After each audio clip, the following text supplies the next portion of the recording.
Sir, there's nothing in here except some weird guy talking about something called metalcore. I believe this is a piece of trash which we can discard. There's nothing of value here.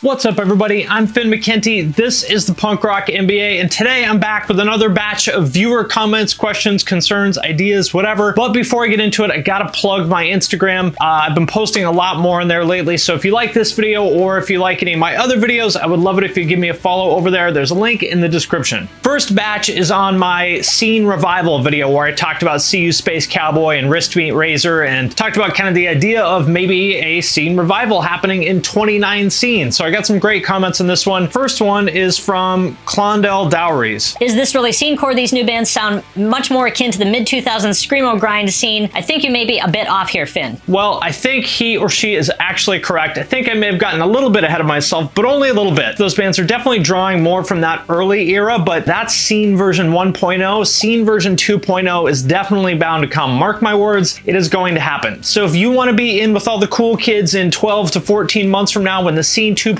revival comes around, stock up on that neon cartoon monster merch now before they drive up all the prices. And on that note, speaking of the scene 2.0 revival, if you're wondering what I mean by that, here's a good comment from The Underground that tells you exactly what I mean. Make V-necks great again, along with house shows, RAR XD, female skinny jeans, punk goes crunk, stud belts, hot topic, breakdown top 10s, music videos with a guy running in the forest, and this is not a phase, this is who I am.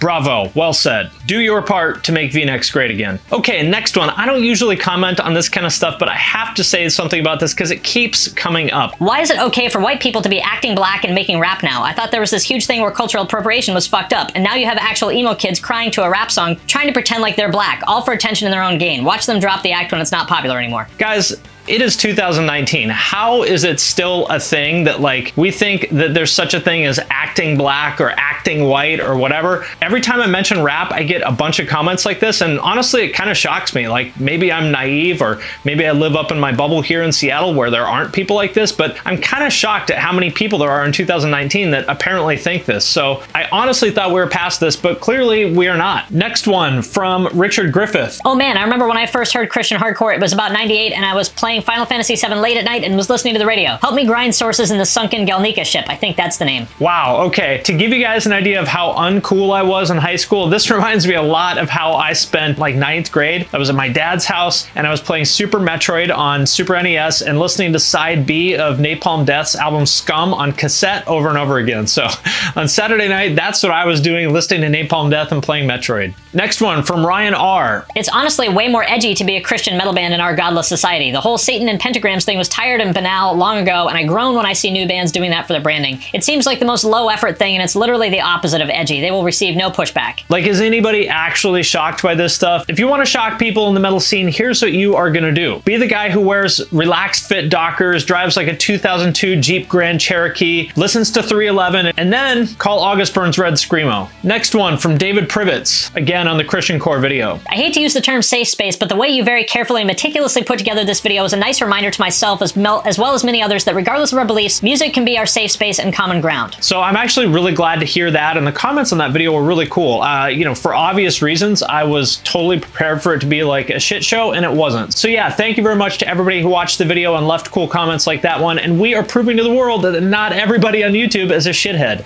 Okay, and speaking of shitheads, here's some good ones. Fuck you 1,000 times over. For anyone watching this, Norma Jean was a new genre all their own, which led to the Chariot. This guy is a retarded piece of shit asshole. The Chariot kickstarted the whole fucking world. This dude is a loser fuck who's feeding you bullshit. Okay, well, somebody's got some strong feelings about Norma Jean. I hope I never feel that strongly about anything. Okay, so the fact that there's a Norma Jean snob is amazing enough, but I'm about to show you something even more amazing. In that metalcore video, or maybe it's my scene revival video, I don't remember which, the videos where you've got your orange amps in the middle of a grassy field. If you don't have a video that's a rip-off of August Burns Red Composure video, or even better, the Design the Skyline video, you're fucking fired. Turns out that not only are there Norma Jean snobs, there are grassy field video snobs, and this guy, James Henderson, is one of them. Fit for a King did the whole amp shit before August Burns Red. Get it right, expert. It's not that hard to figure out. Thanks. Well, James, I stand corrected. And even though you're an asshole, like, I kind of love that you feel this strongly about grassy field metalcore videos because, you know, you might love them even more than I do. And that's saying something. And next we have a Devil Wears Prada snob, which there are unfortunately a lot of these days. Okay, let's clear up one thing. The Devil Wears Prada were an entirely different league of their own. Of Mice and Men, Bring Me the Horizon, and Asking Alexandria were all garbage. Wow, okay. Can you imagine being the guy that feels this strongly about the Devil Wears Prada?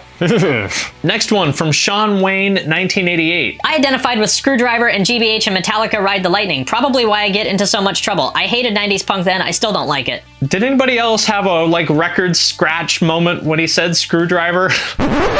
Yeah, if you're into Screwdriver, that is probably why you get into so much trouble. Okay, next up, a couple comments on my Christian core video. First one from my old friend Ian Rowan. Good to hear from you, Ian. Hope everything is good in your end. Ian is one of the people who started Eulogy Recordings with John Wiley, who was in Morning Again and a million other bands. So they put out the first Newfound Glory album, they put out the first Dashboard Confessional album, and a bunch of other bands like Evergreen Terrace and, I don't know, a million other bands. So anyway. Awesome video. Chad from Strong Arm shared it on Facebook today and complimented you on your accuracy. While doing Eulogy, John and I were discussing bands we had the opportunity to release, and one of them was Christian at the time. We ultimately decided that our personal beliefs were not relevant to the audience, and if we dig the music and the people making the music, we should work together. If I may get up on my soapbox for a minute, I think the world would be a better place, and we would all definitely be happier people if we thought like this more often. So awesome to hear from Ian, and guys, everybody, in my opinion, could learn a lot from that kind of attitude. And next, a lot of people have asked me why I won't do a Glassjaw video, and the reason why is because their fans can be just a little bit too intense. So if you need an example of what I'm talking about, or maybe you didn't believe me, well, here's James Garrison. He left 2 comments in less than 1 minute asking for a Glassjaw video, and this is why I can never do one.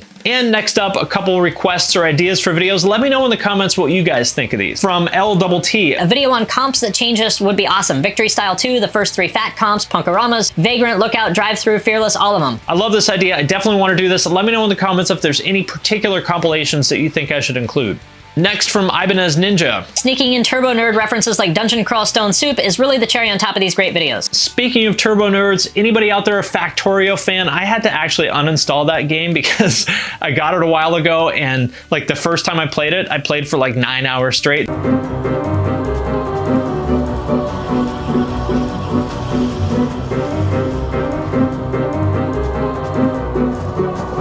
I was like, whoa, this is way too dangerous. This is like playing with a loaded gun. I've got to get this off of my computer. I'm never going to get anything done. So on that note, I've actually been wanting to play Dwarf Fortress for a long time, but I'm very, very, very scared of what'll happen if I get into that game. Every single positive or negative event that ever happens to a dwarf, from seeing a well-crafted piece of furniture to hearing an annoying noise, is all recorded and used to calculate their level of stress. Next one from, I don't know, ATUPMOK, I don't know how to say that, but... I don't know, but isn't Finn only talking about the US? What about Europe and the rest of the world? Sometimes I feel like I don't exist when I watch this channel. So yeah, this is true. I do primarily talk about North America, and there are 2 reasons for that. The first one is that I try to only do videos where I think that I have something new or different to say that hasn't been said a million times before, and being American, I have the most experience with the American bands and scenes and cultures. It would be hard for me, I think, to do a very good video talking about, say, Scandinavian punk or something that other people have asked about, because I don't really know that much about it. I wasn't part of it. I've never been to Scandinavia. I don't really know any of those people. So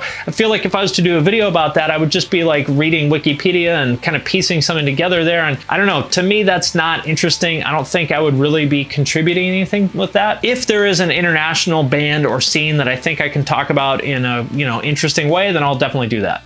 Next one from Jesse Zombie HXC 520.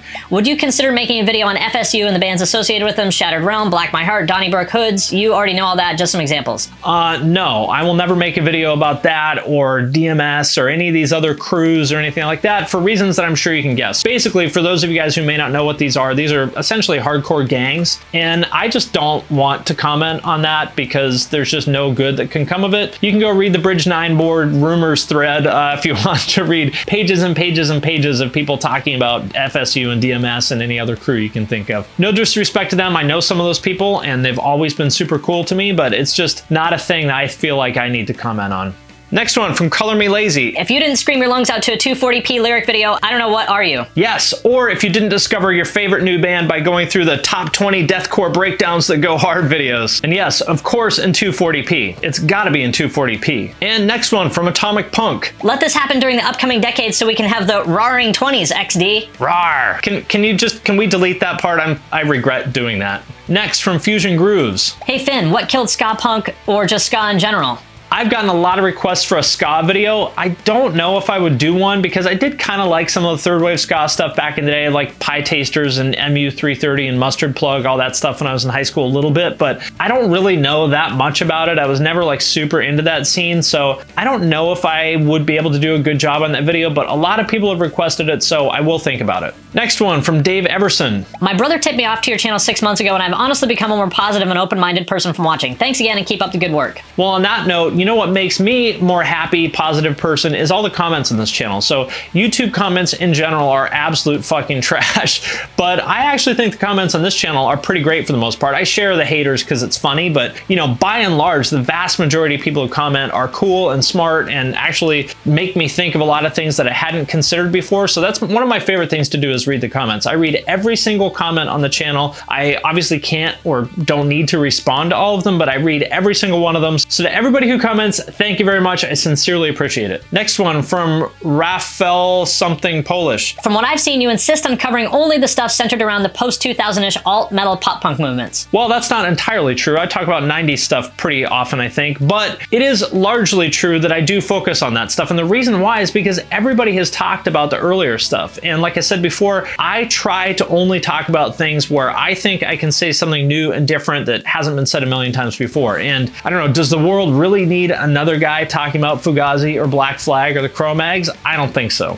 Next one from Weightless Films. Would love a video on the alternative pop rock scene of 2006 to 2010-ish. Early All Time Low, The Main, Forever the Sickest Kids, We the Kings, Boys Like Girls, Mayday Parade, etc. I will absolutely do this. I coined the term neon pop that I've seen people use for these bands, which is funny because I made it up for a joke years ago and now people use it for real, but I love this stuff, especially Forever the Sickest Kids. I would've known what I know now. Would've left and had the chance. We were 2 weeks in, it'll never last. So yes, I will definitely touch on this stuff. A lot of great albums in this era that I think are sadly underappreciated. Next one from Circle of Tone. Crabcore blending with scenecore was the time my true metal monocle fell into my lap. The only thing that was good with scenecore was it wasn't a sausage fest. First of all, if you are into guitar stuff at all, definitely check out Circle of Tone's channel. It's actually really cool. He takes a kind of distinctive guitar tone like Danzig or Typo Negative or something like that, and he tries to recreate it. And he walks you through how he does it in painstaking detail. Like these are like 30, 40-minute videos. It's really cool. So if you like that, Circle of Tone,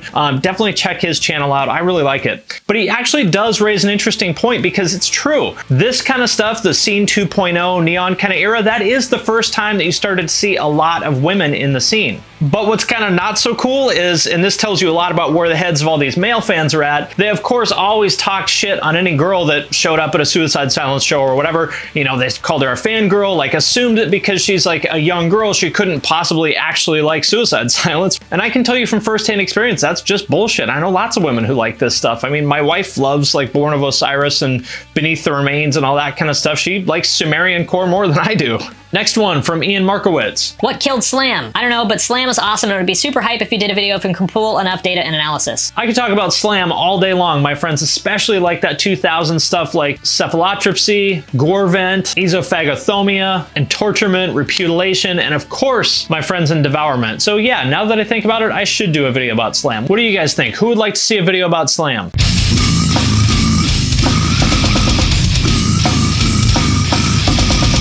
Next from Chris Lee. They should put your analyses into the next Voyager record they send into space. This makes me think of like some guy in like a white jumpsuit with rainbow stripes down the side and like a weird Spock haircut or something in the year 3057, you know, opening up this box, and he plays the video and he's like, "Sir, there's nothing in here except some weird guy talking about something called Metalcore. I believe this is a piece of trash which we can discard. There's nothing of value here." Next one from Paul Maluski. Your videos keep getting recommended to me out of the blue by YouTube and later unbeknownst to me to a friend in relatively quick and constant succession. Was the algorithm really doing most of the recommendation work here based on a few relevant tags and me having watched one video? Well, nobody really knows the answer to that except for, you know, the principal engineer at Google or something like that who's responsible for architecting all that. But to make a long story short, yes, I think that is exactly what was happening. If any of you are interested in this, the technical side of YouTube, I'm going to link to it. There's something you can look up. It's called the YouTube Marketing Hub by a guy named Brian Dean, who has a site called backlinko.com, which has everything you need to know about the technical side of YouTube. I'm not even going to try to summarize it. Just read that. It has everything you need to know about tags and titles and thumbnails and all that shit. Just Go read it. It will answer any question you could possibly have. And it's free. And from Jonathan Chapman. I've always tossed around the idea of starting a YouTube channel, but I don't know where to find the time. I don't know your personal situation, but how much time do you dedicate to making these videos, and do you have any advice on balancing career, personal life, and a passion project? Well, I could go on about this for an hour because it's really hard. I think of three things. I have three priorities. Priority number one is family. Priority number two is health. Priority number three is work. So I always make sure that I put those two things first, and then whatever time I have left over is for work. And what I've done to make time for work is I pretty much cut out, I don't really have any hobbies anymore. Like, this is what I do. If I have any free time, I do this. I don't do anything else. If you were to like eliminate all the time you waste on dumb shit throughout the day, you could easily find an hour or two a day, I think. And if you spent 1 or 2 hours a day working on anything, you're gonna make progress pretty fast. So that's my advice. First of all, definitely prioritize family and health, because those things matter more than anything else. And then if you're having trouble finding time, just cut out all the dumb shit. Be prepared to sacrifice your hobbies, because that may be what it takes. Be really militant about efficiency and productivity, and I think you'll be surprised what you can do in as little as an hour or two a day. And last one from Josh Blair. Regarding the grind, at what point do you cut your losses? Some people will keep digging themselves deeper and deeper and never make it. I think for me, it's when you stop enjoying it. I've had a project where I spent thousands of dollars over a few years to minimal success, but I had a lot of fun, gained some fans, and met a lot of cool people. Well, again, this is another really big topic. I could talk about this for an hour, but Gary Vaynerchuk answered this question really well, I think. So I'm going to borrow his answer with maybe a little bit of, nuance on top of it. If you have been doing exactly the same thing for like 1 or 2 years and you're seeing no progress, that's when it's time to consider giving up, in my opinion. But if you're doing it and you're seeing a little bit of progress, then you might want to keep grinding, because remember, the hardest part of any project is at the beginning. Like, let's use YouTube as an example. Like I've talked about before, the first 9 months that I did this channel, nobody was watching. Nobody gave a shit about it. I would put a couple hours of work into a video that would get, 450 views, and it fucking sucked. It was really frustrating, really demoralizing. It was hard. And there were many times, like every time I put out a video like that and nobody watched, I would ask myself, like, what am I doing? Like, why am I still doing this? But it would go from 450 views to 550 views the next time, to 650 to 800. I'd see a little bit of progress. And of course, I wanted more progress. I wanted it to happen faster, but I had to remind myself, like, that doesn't happen overnight. So if you're seeing incremental progress, to me, that's a sign you're doing the right thing. You just need to keep doing it. Is there something you can do to make that progress happen a little bit faster? Well, then do that. But if you're seeing incremental progress, you just got to keep going, and eventually you're going to get there. All right, guys, well, I've gone on long enough. I'll wrap it up for now. Like I said, if you like this video or any of my other videos, I'd love it if you give me a follow on Instagram. I've been posting a lot more on there, and there's a link in the description to my Instagram. So give me a follow over there if you want to show me some love. And thank you again for watching this. Thank you to everybody who comments. I'm going to sign off for now, but I will see you next time.